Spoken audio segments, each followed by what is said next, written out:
about to listen to the Dr. Dahlia Show. Sassy, stimulating medical talk radio. Any medical advice Dr. Dahlia Wax gives on her show should not be substituted for an actual visit to your medical provider.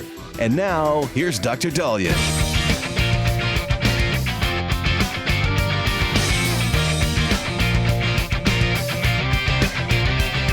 So have any of you ever had explosive diarrhea? I mean, there's diarrhea, but then there's explosive diarrhea. Oh, there's a difference. I remember in medical school giggling about that, going, really people get a blowout. And then when it happens to you, you're like, oh, okay, that's real. Be careful because there is an outbreak of a parasite causing explosive diarrhea. Back in 2018, I warned you guys about how some veggie trays were causing explosive diarrhea. It was July 10th of 2018. So it was, 8 years ago. And there were multiple people who fell ill because of broccoli, cauliflower, carrots, dill dip from a fresh produce vegetable tray. It affected multiple states like Wisconsin, Michigan, Iowa, Minnesota because of the parasite Cyclospora cayetanensis. Well, here we are again with it happening again. USA Today has said that the cyclosporiasis has sickened hundreds across more than 17 states since May 1. This is according to the CDC. And Michigan is apparently one of the worst hit.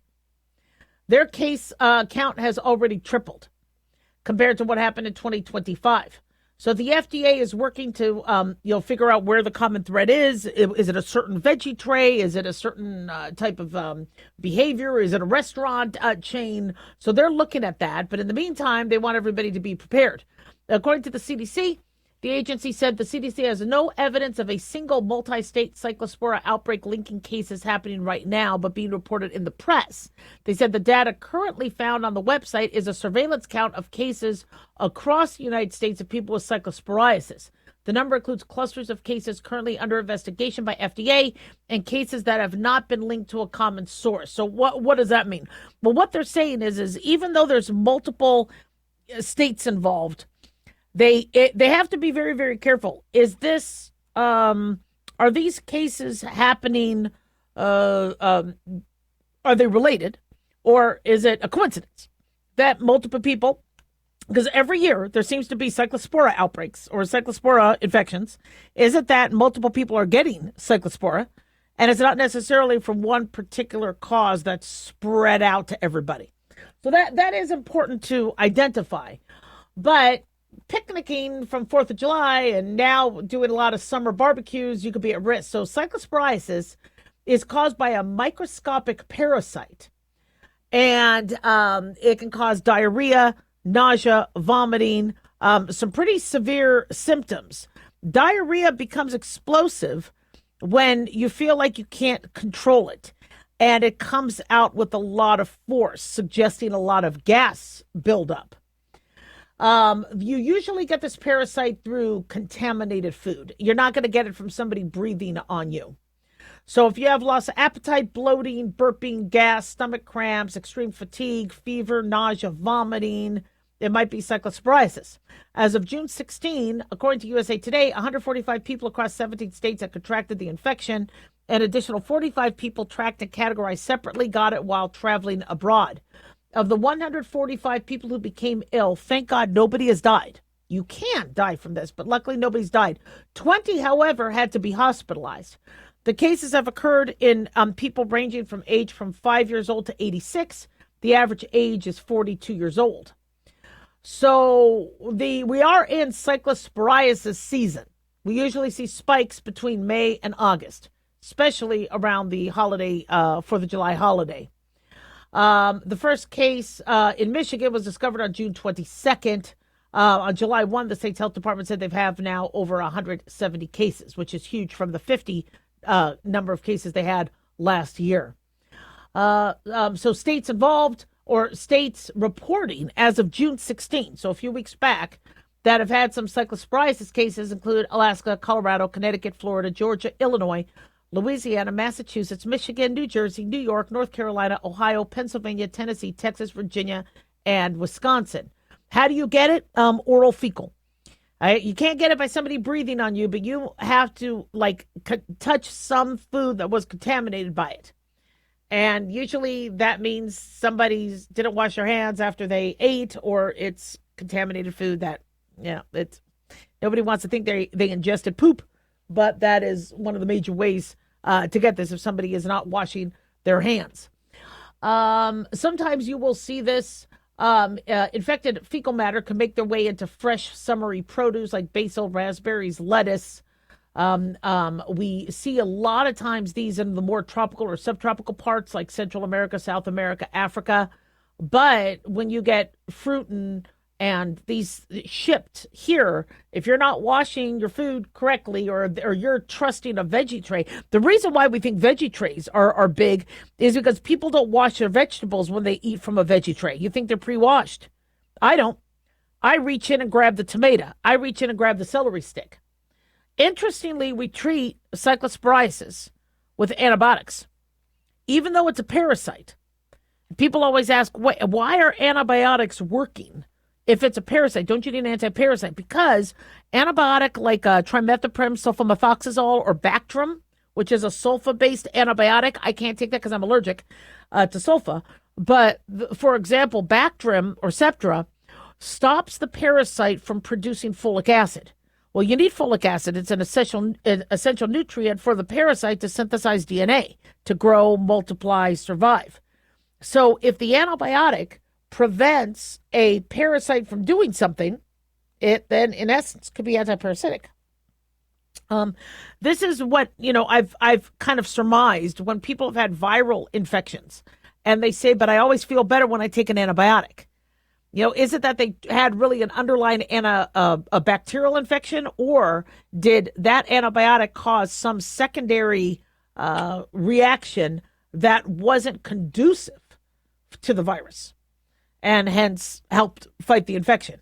We overuse antibiotics. Most people with cyclosporia will pass it and be fine, but in many cases, they do need to be treated. So avoid consuming food or water that could be contaminated with feces.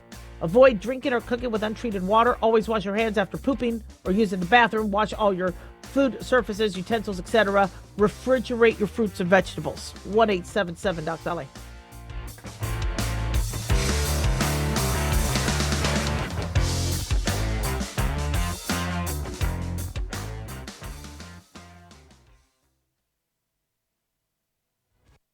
This is an urgent announcement for anyone that's $10,000 or more in debt. Before you make another minimum payment, you need to know there are special programs that can completely free you of your debt. Total Financial Freedom can help you become debt-free in months instead of years. Resolve your credit card debt, signature loans, department store cards, internet loans, and timeshares. Call Total Financial Freedom now at 800-878-6020 for a free consultation. For 16 years, Total Financial Freedom has helped thousands get out of debt. You can feel confident when calling because Total Financial Freedom is A+ rated by the Better Business Bureau. Battling for years and years stuck in the endless cycle of minimum payments could take decades. You have the right to get your debt resolved and substantially reduce your monthly payments. Call Total Financial Freedom now at 800-878-6020. That's 800-878-6020. 800-878-6020. Let's face it, guys, we're living in times where the truth is becoming more suppressed and censorship is increasing at an alarming rate, especially on social media platforms. It's Clyde, and I want to tell you about a safe and secure digital playground we put together just for you. It's Aftermath.media. You get access to thousands of Ground Zero archives and podcasts, along with our private social media groups with your basic membership starting at only $7 a month. Each subscription includes tech support, access to the RSS feeds, along with our own chat room and Telegram channel. In addition, the premium membership includes research study groups, webinars, a document and movie library, a live video stream of Ground Zero, a monthly Zoom chat with me, and other bonus content. Be sure to check out our yearly specials as well. Sign up today while you're thinking about it. Sign up at Aftermath.media. Again, that's Aftermath.media.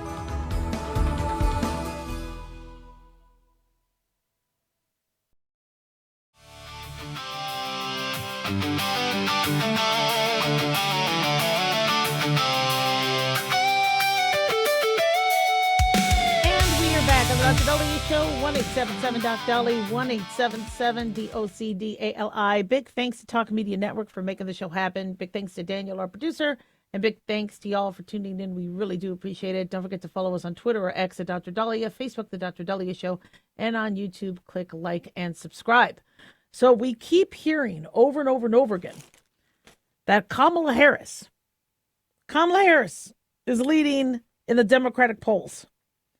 Apparently, Kamala Harris has a 21-point lead over Gavin Newsom, which means we could be looking at a Vance-Harris 2028 match or a Rubio-Harris. I really like Marco Rubio. I think he would be absolutely fantastic. But, Vance is also very good. But I would really love to one day see a Marco Rubio president. I really believe he would be absolutely fantastic. But Kamala Harris, no. No. Really? The Democrats can't come up with somebody better? Really? 21-point lead over Gavin Newsom. In this poll, Gavin Newsom got 17%. Pete Buttigieg is still in the running, and Ocasio-Cortez, but still not doing that well. Interestingly, Ocasio-Cortez, with as much as we're seeing the Democratic Socialists make huge headway, no, people still aren't thinking that Ocasio-Cortez is winnable. MSN is reporting this, the Daily Digest. So I don't know how many people were in this poll, but we keep hearing that Kamala Harris is leading. In this latest poll, she's at 38%, more than Gavin Newsom. There's a Noble Predictive Insights poll also finding her ahead. Why? Do we really want? Why? There's reasons why she didn't win. You would think of anybody who was going to be her biggest critics, it would probably be the Democratic Party, because unless the Democratic Party is putting their head in the sand saying, well, it's because she only had 68 days or whatever, where she only had a few months, and that's why she didn't win. Really? Is it because Biden sidelined her and wouldn't let her be her and she be who she is? Is it because they feel like they cannot put a white male up cannot nominate a white male as their nominee? Is that Gavin Newsom is not diverse enough? Is it because Gavin Newsom made a mess of California and they know he's not going to win because people are very anti-California? Is it that Kamala Harris can chameleon and appease the anti-Israel, which, she has said some things that were very, not in support of Israel, that she could appease the anti-Israel growing population in the Democratic Party, which I speak to a lot of Republicans and Democrats. And, I couldn't stand when I heard, years ago that Jews are Democrat and Catholics are Republican, because most of the Jews I knew were Republican. And I knew a lot of Democrats who were Catholic. And I go, I don't understand why a religion puts people in what. Harry Reid, who's Mormon, even though many Mormons fall conservative, Harry Reid was the Democratic Majority Leader. So I really always found that kind of stupid to say a religion puts you in one party. But we're starting to get to the point, we've been for a while, where one party seems to be so pro-Israel and so protective of Israel and fighting anti-Semitism on campuses that it starts to make you wonder why more Jews aren't Republican. I've always wondered that. You had Barry Goldwater, one of the first presidential nominees who was Jewish. You had Henry Kissinger, Secretary of State, you've had very prominent, Republicans who were, why wouldn't, but my guess is many Jews that are Republican stay quiet. Because California and New York have such big voices in elections that they feel they're, they would be with, I don't know, the tribalism of that. I just don't get it. And so, Kamala Harris, I do not think would represent, a lot of her Democratic constituents very, very well. And that's why she didn't win. In fact, a lot of Democrats did vote for Trump Many admitted that to me because they thought what happened with the border, et cetera, was a mess. And is a Kamala Harris presidency going to be another Biden presidency, if not worse? So I'm really surprised by that. And the funny thing is if the Democrats put Michelle Obama on the ticket, they're going to win. Michelle Obama, even though, she hasn't done anything. I mean, she's been the wife of a president. She has much more likability, much more intelligence, much more charisma. She could actually do really well. But the Democrats want to double down on Kamala Harris. Not sure why. And that's where, now I understand 2028 is still far away, but with the midterms coming up, the Democrats are going to make some huge gains. They may actually get control of the House, maybe not the Senate, but get control of the House. They're going to start impeaching Trump. And the Democrats are going to feel a little bit of momentum. What may actually help the GOP is if the Democrats win and they start, I guess, stuff and making women in sports mad, defunding police, etc. Then that could actually, the pendulum could swing back the other way, and then in 2028 the Republicans win again. So it'll be interesting to see what happens. But Gavin Newsom, he has charisma. Now he's fairly good looking. He's very well spoken, but it's what has he done? So maybe the Democrats feel that they need somebody that hasn't done anything, that it's safer, because a Democratic-run city or a Democratic-run state doesn't do that well. They have a lot of crime. They have a lot of issues. And maybe they are trying to go for, this person didn't really do much, so they can't fault them. If anybody wants to fault Kamala Harris for what Biden did, we could just say, well, that was Biden. I don't know. Kamala Harris, when I was watching the Democratic primaries, Elizabeth Warren was polling better than Kamala Harris. Elizabeth Warren would have been a better vice president. I don't know why Biden picked her. Kamala Harris was one of the first people out. She was the most unpopular in the Democratic primary, and they're expecting her to be popular this time around. But we are also of this give people second chances. I mean, Trump proved to everybody that America did want him back in the White House. And Kamala wants to prove that the only reason why she lost was because she had to come into the race at the bottom of the ninth. And that if she could have had more time, she would have won. Interestingly, when you really look at the poll numbers, she had a huge, huge bump right after she was announced. And then the more everybody listened to her, she had a pretty good debate with Trump, but still, there wasn't a lot of substance. She didn't cackle, which was good for her. And it stinks because, for us to have a woman president, I'm very excited that might happen in my lifetime, but make it a good one. Otherwise, nobody's going to want another woman president. I mean, we have women leaders who have Margaret Thatcher, Golda Meir. There's been women, Condoleezza Rice. There's been some women who have been absolute badasses, and I do believe a woman can be elected. But what I worry about is again, with Kamala Harris, she doesn't win again, and people are going to say, well, yeah, it's because this country is misogynist or anti-woman. No, they're anti-Kamala. You got to put the right woman up there. I mean, Sandra Day O'Connor, fantastic, one of the first female Supreme Court justices. She did a good job. Women do good jobs. But you got to put the right one up. Same thing with men.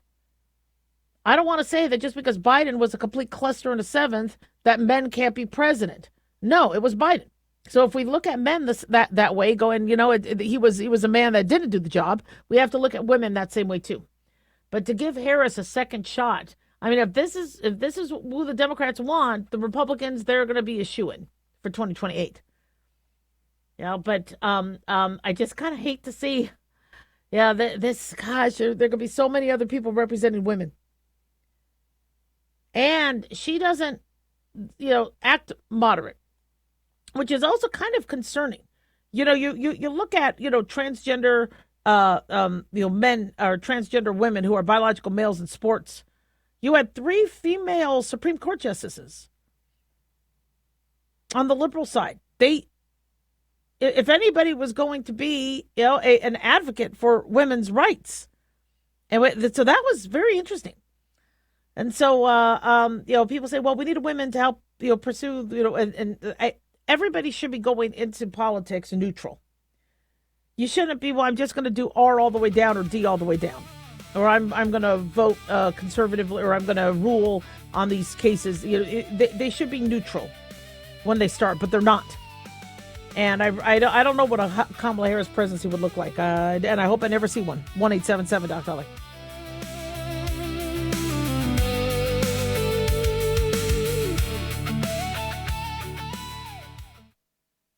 At Hot Shot Secret, we share the science behind common diesel problems and their solutions. For example, diesel fuel cetane levels. in many states, the cetane rating in diesel fuel is 42 to 45. Most diesel engines operate more efficiently with a cetane rating of 48 to 50. One treatment of Hot Shot Secret Diesel Extreme will raise your cetane 7 points, increase fuel economy, and improve cold starts. Due to a cleaner burn, there are less hydrocarbons and particulate matter in your exhaust. This reduces the blockage of your diesel particulate filter. Using Diesel Extreme generates 83% less DPF regeneration. The 6-in-1 Diesel Extreme formula also includes the most concentrated detergent on the market, lubricity enhancer, water demulsifier, rust and corrosion inhibitors, and a fuel stabilizer. Hot Shot Secret Diesel Extreme is available nationwide at truck stops, fine farm and auto stores, and online at hotshotsecret.com. Hot Shot Secret. Powered by science.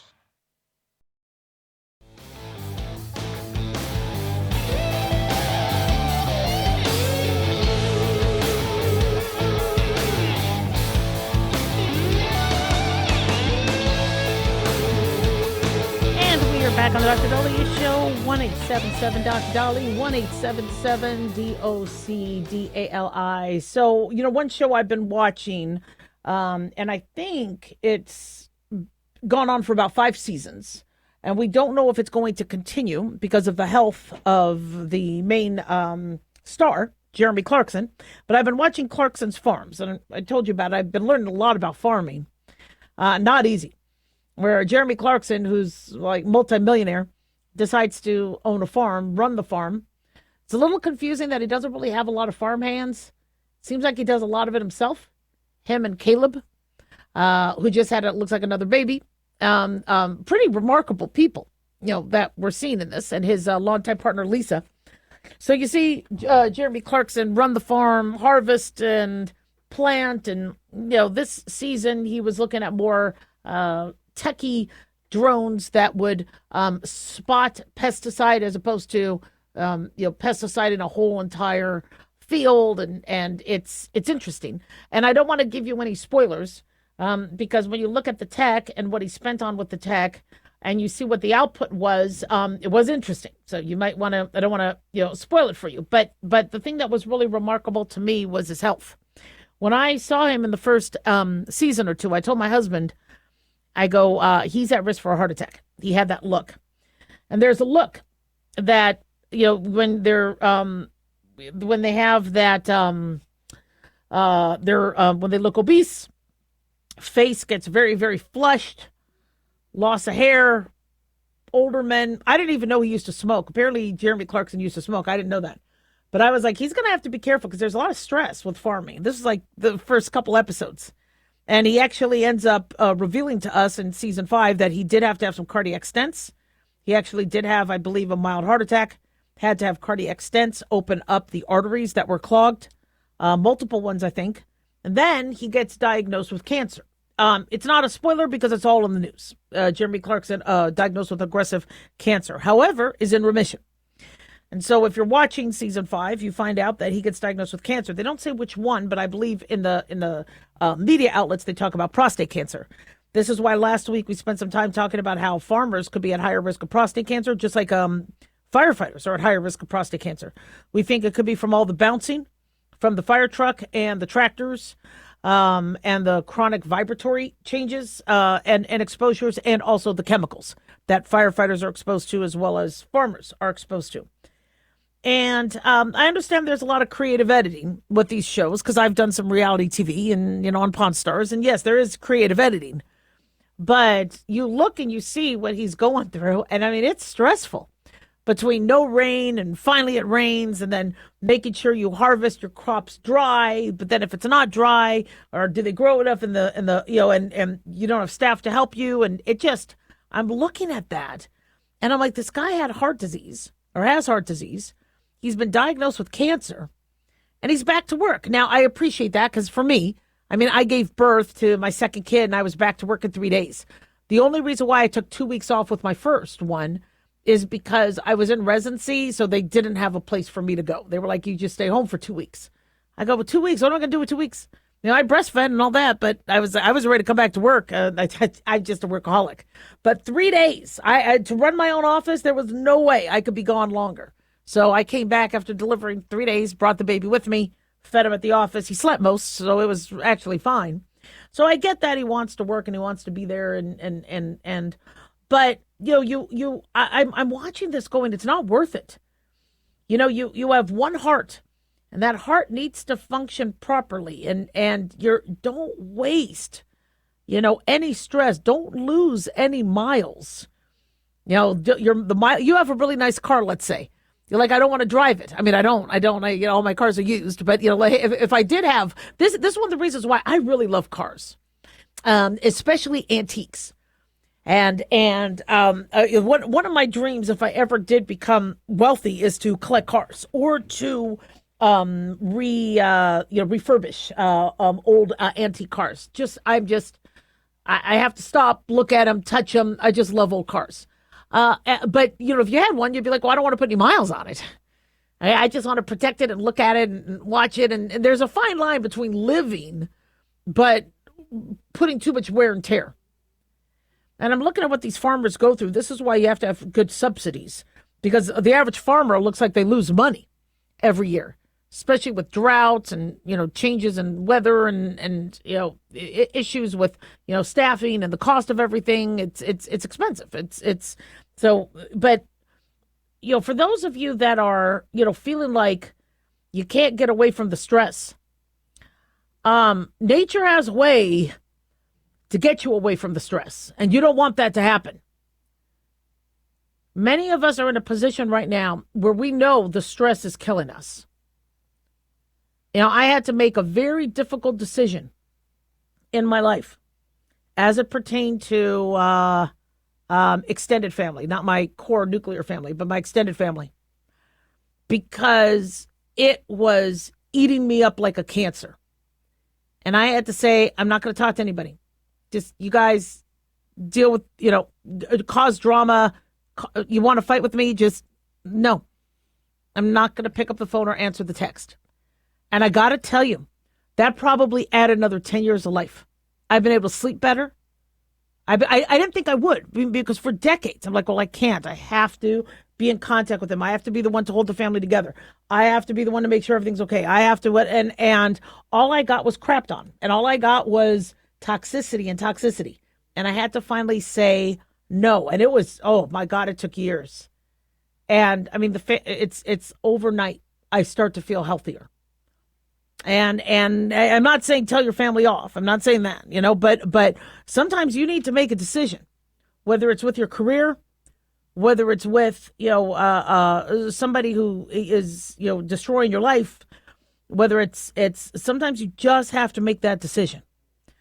For some people, however, they can't do it. And I've had friends where they let the alcohol take over and kill them, or they let the gambling take over and kill them. My father did not have to die at age 62. But he didn't know how to separate himself from the stress. We were always poor. We always struggled financially. He contributed to that because he gambled a lot. But he did that to try to get out of the financial mess we were always in. And it was, it just ate him up alive. And he died of a heart attack when he didn't really have to. He didn't eat a lot of sugar and crappy food. But the stress, I think, did that. He didn't even smoke. But he did like his meat and eggs. And he had high cholesterol. He had diabetes. And that and stress did him in.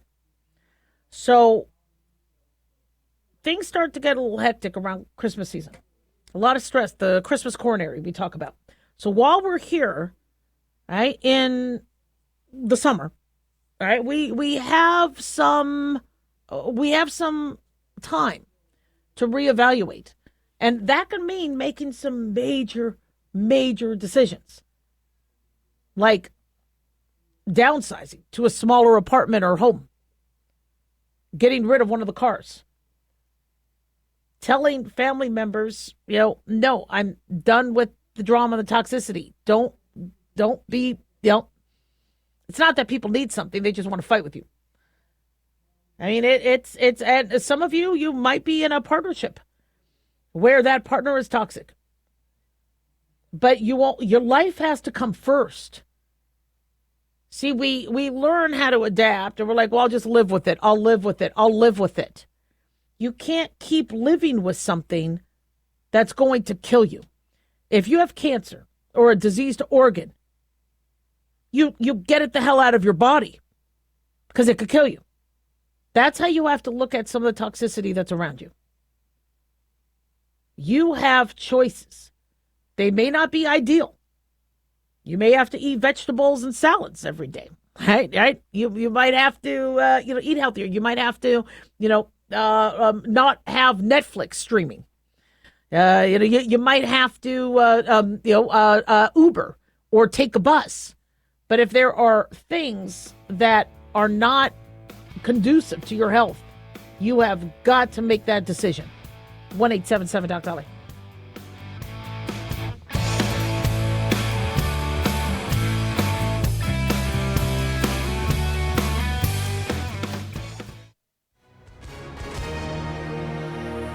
Hi, everyone. If you've been injured in an accident and think you deserve compensation, listen up. Because we have legal professionals standing by right now to answer your questions for free. We'll help you find out if you have a case and how much it's potentially worth. If you were hurt in a car accident, truck accident, motorcycle accident, rideshare accident, slip and fall, or any other type of accident, call our 24/7 hotline now and let us help you find out how much your case is potentially worth. Call 800-978-6800. That's 800-978-6800. 800-978-6800. I'm Gina Hart, here with spokesman Jack Mercer. So, Jack, tell our listeners who should give us a call right now. Well, Gina, first off, thank you for having me join you here in the studio. It's always great to answer the listeners' questions. Now, as far as who should call in, anyone who's been injured in an accident and think you deserve compensation, give us a call right now. The call is free, the consultation is free, and with our no-fee guarantee, you pay nothing unless we win you money. That's great advice. Thanks, Jack. And is it true that the Legal Help Center is open 24/7? That's right, Gina. We're open anytime you need us, 24 hours a day, 7 days a week. So if you or someone you know were injured in an accident of any kind, call now and let us help you find out if you have a case and how much it's potentially worth. Call 800-978-6800. That's 800-978-6800. 800-978-6800. Advertisement sponsored by Legal Help Center. Not available in California. May not be available in all states.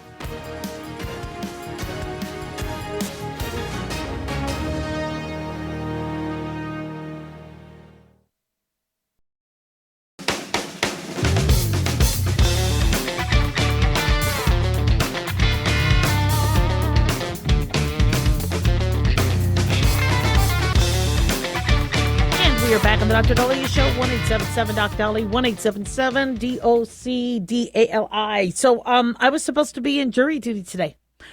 And a few days back, I got a notice saying that jury duty has been canceled and my service is complete. And even though I think the average person would be like, woohoo, I was like a little disappointed, right? Because I was, I've kind of want to serve on a jury. Yeah, and I know I don't get to talk. So maybe it seems more fun until I'm sitting there and I have to be quiet, because I'd be like, I object. And they're going to be like, the juror can't talk. And I find law fascinating. And so, whenever I do get a jury notice, I don't try to get out of it. I actually try to do also it's I'm more public. So, I don't even think I could get out of it. But a question I keep getting asked from people is, how do you get out of jury duty? If you want to get out of jury duty, we know, Dahlia, you are a very unique individual wanting to do it. But if we want to get out of it, what medical conditions get you out of jury duty? If you look at the individual different courts, they don't necessarily list the medical conditions. I know some courts, if you're over 80, you still have to show up for jury duty, even if you're over 80, unless you have a medical condition. For others, they may just say, if you're over 65 or 75 or whatever, it really depends on the state and the jurisdiction or the county. In terms of medical waivers, I, as a physician, have been asked numerous times to get people out of jury duty, and they would bring in their summons. I would have to write their juror number. And if they actually had a medical condition, a true medical condition, I would do it. If they were just trying to get out of it or whatever, I'd be like, really? Come on, man. Because most places will allow you, like if you're breastfeeding, all you have to do is, if you're breastfeeding, you have an infant, they won't make you come in because you got to breastfeed the baby. But if you have childcare issues or job issues, if you're a doctor and you have patients, no, you got to still do jury duty. If they don't have enough jurors, the courts are going to find jurors, which means you might have to do it twice in a year. Or you might have to, if courts need jurors, they're going to find jurors. And by the way, if you skip out, a lot of people say, they'll say, well, just pretend you didn't get it in the mail. You can't do that.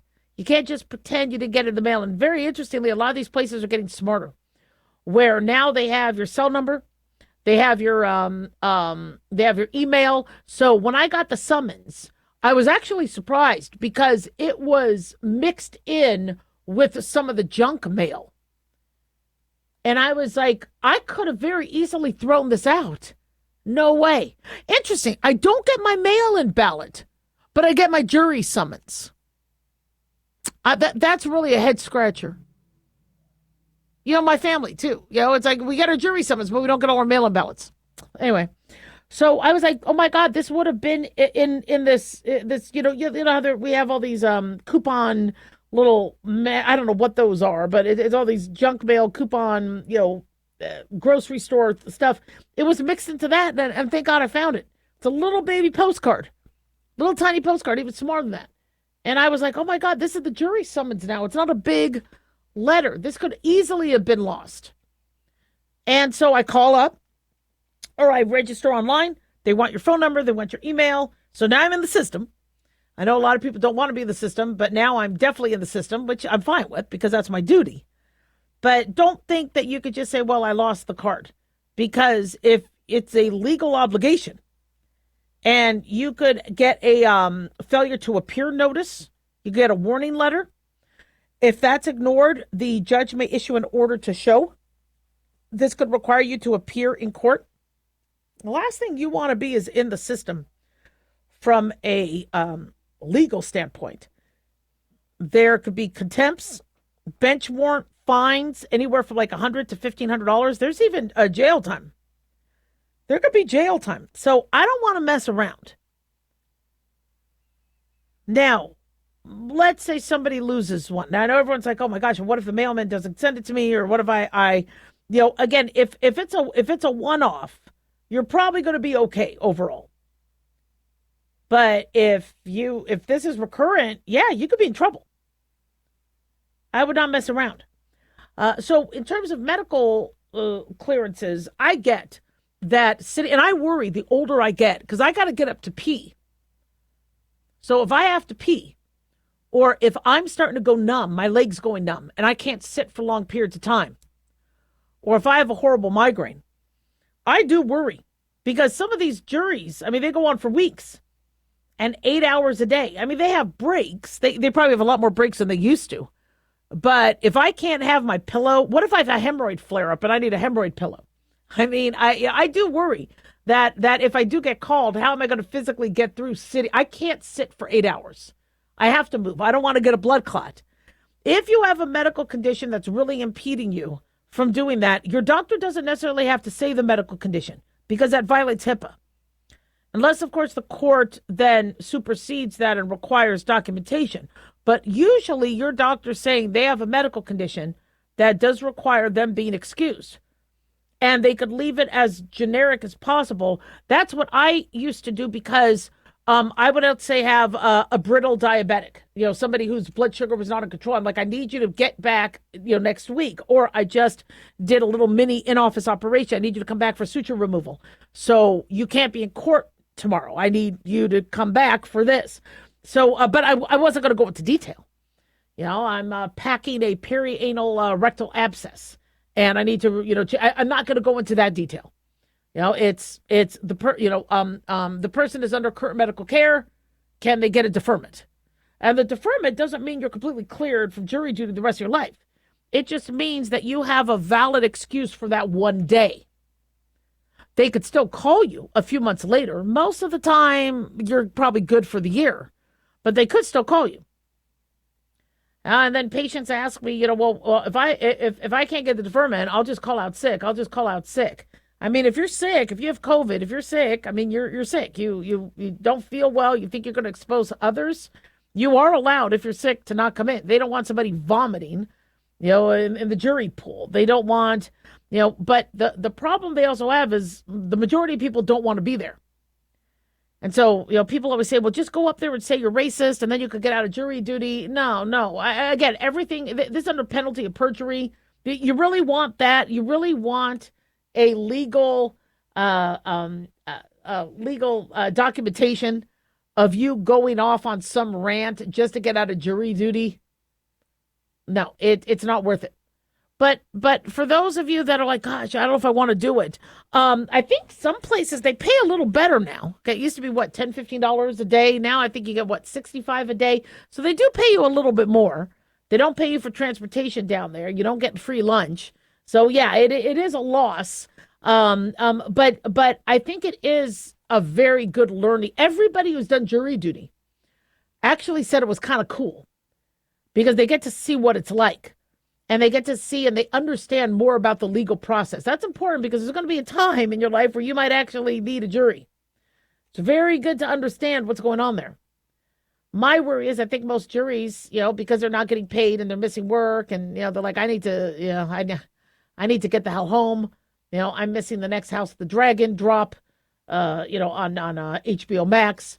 But I think there's some people that really do get invested in it and they're like, I want to do a good job and it is my duty. I fear that there's fewer people out there now. Now that we're seeing such, a lack of patriotism and divide in this country, I worry that, people, if you need a jury by your peers, you'd think our peers would want to be there. But make sure you check your mail. Make sure you're not in contempt. You can get fined. You can go to jail. There are some serious penalties. But if you do have a medical condition where you just cannot, sit or show up, your medical provider could help. 1-877-DOC-DOLLAR.